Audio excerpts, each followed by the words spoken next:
says a year and a half since the COVID-19 pandemic began, deaths from hunger are outpacing the virus. Ongoing conflict combined with economic disruptions from the pandemic and an escalating climate crisis have deepened poverty and food insecurity in the world's hunger hotspots and created new epicenters for hunger.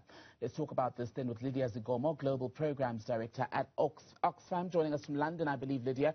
Grateful for your time. So your report says that the number of people facing famine at the moment, famine-like conditions, has increased 6 times in the past year. Yes, I think the reality of the situation is last year we did a report which warned of the unfolding situation, which was called the hunger virus. And that was looking at the impact of COVID, but also looking at what was happening around hunger. And what we have seen since last year is that 20 million more people have been pushed to extreme levels of food insecurity. So we now have 155 million people in 55 countries who are facing and suffering from hunger. And this was a totally preventable situation. If we would take the immediate actions required on time, this would not be a situation that people would be finding themselves in at the moment. You speak of immediate actions. If 155 million people in the world are food insecure, will aid reach them fast enough before the worst happens? I think we have to look at it from 3 points of view. What we're seeing is a combination of what we call the triple C's. COVID, the impact of COVID itself, the impact of conflict, and the impact of climate change. And of those, there are quite a number of things that we can actually control and are within our power to do something about, if there is the will to do something about them. If we take, for instance, conflict, and many of the countries which are currently affected by hunger also are generally affected by conflict and by COVID.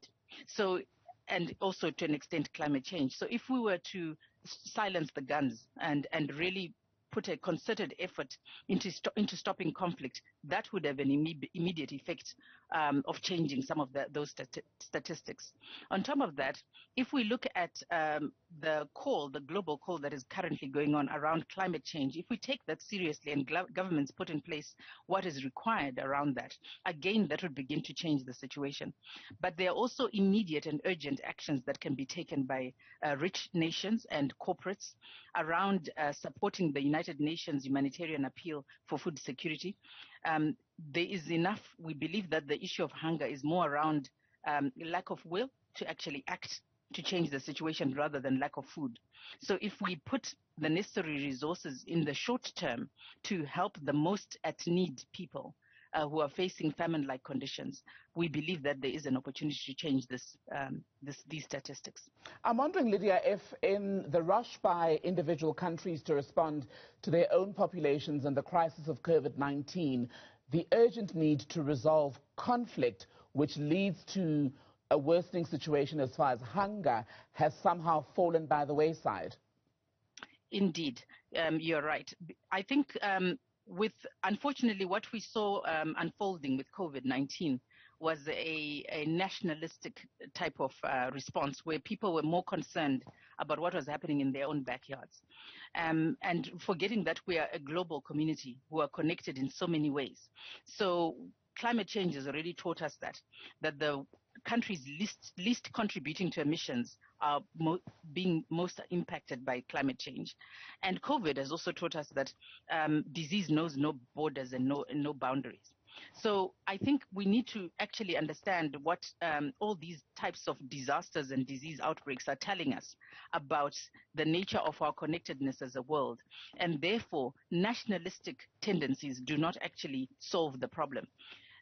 If we look at where the biggest challenges in conflict, Syria, Yemen, South Sudan, etc., are, you will note that the countries who are supporting some of the arms trade is contributing to the conflict. So there are certain things that can be done globally that would actually begin to shift the narrative as we see it unfolding and potentially save lots of people from potentially dying from hunger.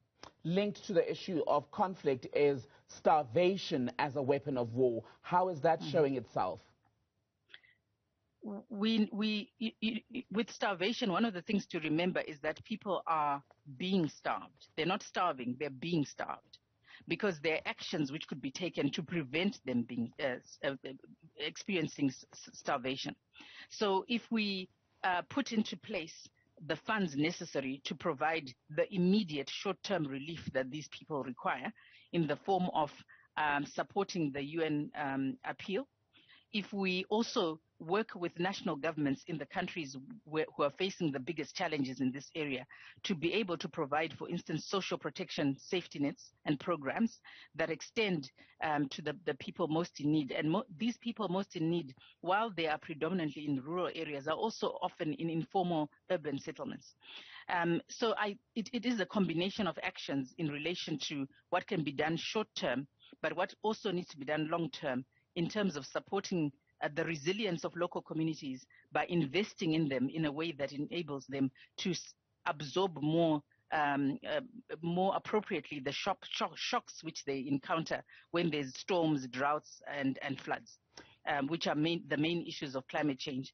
But in terms of war, I think that we must be honest that it is about silencing the guns in the main, and as much as possible not contributing to the arms trade.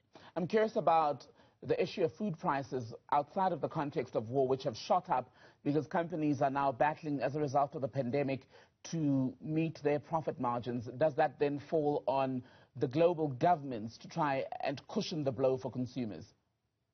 Indeed, the food prices have shot up nearly 40% since COVID started. And that situation is particularly impacting, I would want to make a point here, women and girls.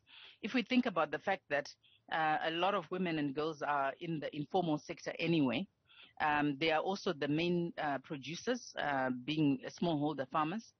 They are also the main carers in their households, providing food for the rest of the family and also caring for people when they fall sick from diseases. So what we find is that actually women and girls are eating less. Families pushed to the brink are having to miss meals, and they eat last as well because they normally will put the care and needs of the families first. So this is why I was talking about social protection safety nets and ensuring that actually governments understand the need to support those. But also I think linked to the COVID impacts are the economic impacts of COVID in low-income countries. And what they need, these low-income countries, is debt cancellation. There's also a need to look at fairer taxation as a global community, where the corporates pay their fair share of taxes, high net individuals pay their fair portion of taxes, because that money, once made available through taxation, can be then put into ensuring that the basic services are actually working to the benefit of the most marginalized who are at the brink at the moment. Lydia Zigomo, Global Programs Director at Oxfam. Good to speak to you, ma'am. Thank you. Thank you very much.